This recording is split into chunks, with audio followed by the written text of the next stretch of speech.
But you could not kill off 8,000 people in the United States, Canada, Australia, New Zealand, Britain, France, Germany, and so on, because, quote, unquote, they are white people, and therefore they are kind of sacred in the minds of these warped people.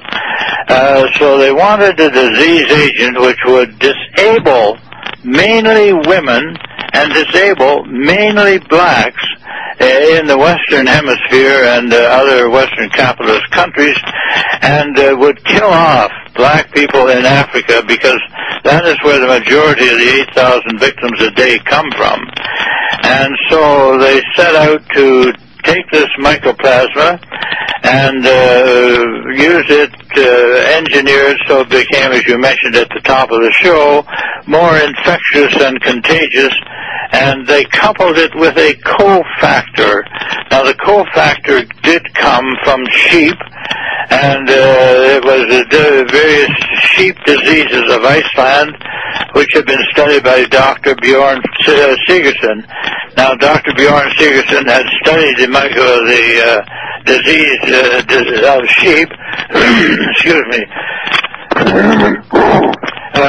which presented as what we call scrapie, or Wiesner, or Rita, or Meiji, and these diseases of sheep were retroviruses. They were particles of RNA, not DNA, but they could splice themselves into the DNA of other organisms, and every time the other organism reproduced itself, it reproduced a disease agent.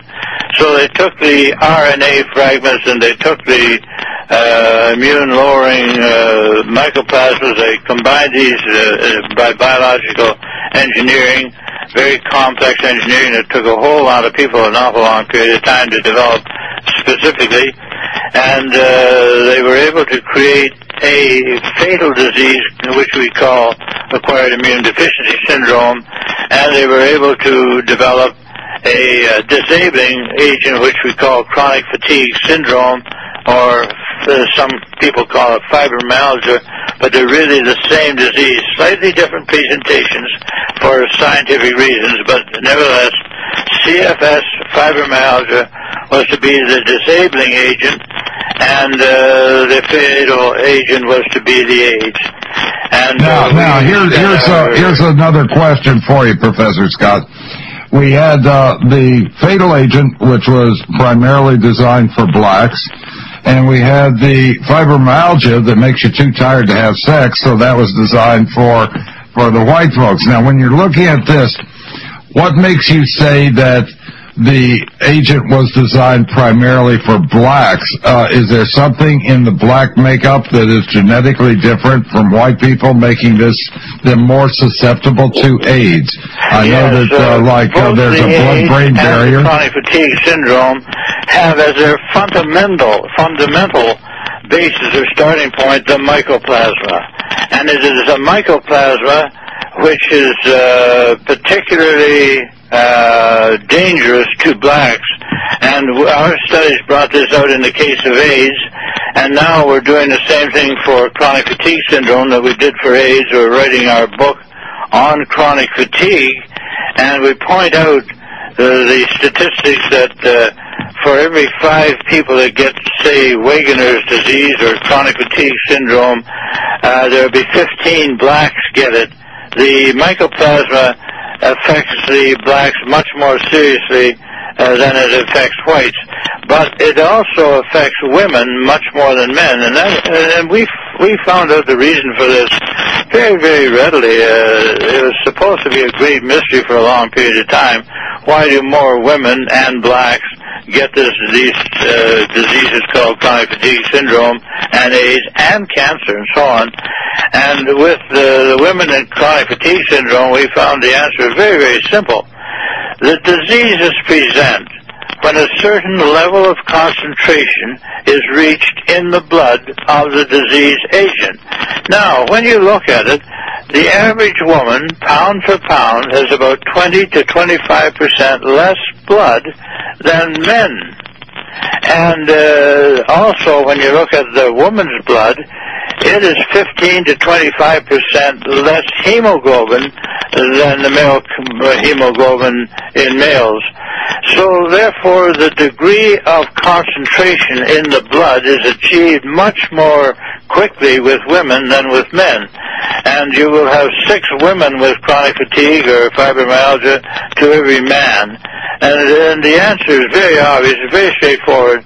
Any reasonable doctor could have figured it out long ago, but they weren't allowed to do so because their medical associations are under the control of the moneyed people, the pharmaceuticals, and the other agencies that regulate medicine, and doctors that do reveal certain of the secrets that they don't want revealed can lose their licenses and so on. So those who came to the realization that, hey, women get this disease more frequently than men because women's blood is subject to concentration much more frequently than men. Let's look at a couple of other things. Number one, the Johns Hopkins Handbook of Medicine is sort of the Bible. It's a book that everybody goes to. Where's mycoplasma listed in that book, Professor Scott? Yes, I'm glad you asked that, because in the Johns Hopkins University Family Medicine book, there is no mention anywhere of the mycoplasma. And that is because Johns Hopkins has been culpable in developing the mycoplasma-based diseases. And, of course, the least they say about it and the least they acknowledge it, the least people will ask about it and when they become ill. But if you take an ethical book, you will find references to the mycoplasma, but they're not the popular bestsellers that the Johns Hopkins book turns out to be. Partly, I suppose, because it gets huge grants from the U.S. government to be produced. And now, we need to take a break right now, and when we get back, we're going to talk about how chronic fatigue is spread. We know that AIDS is primarily spread sexually, but there were other ways it was spread. How's chronic fatigue spread? When we get back on Erskine Overnight with Professor Scott.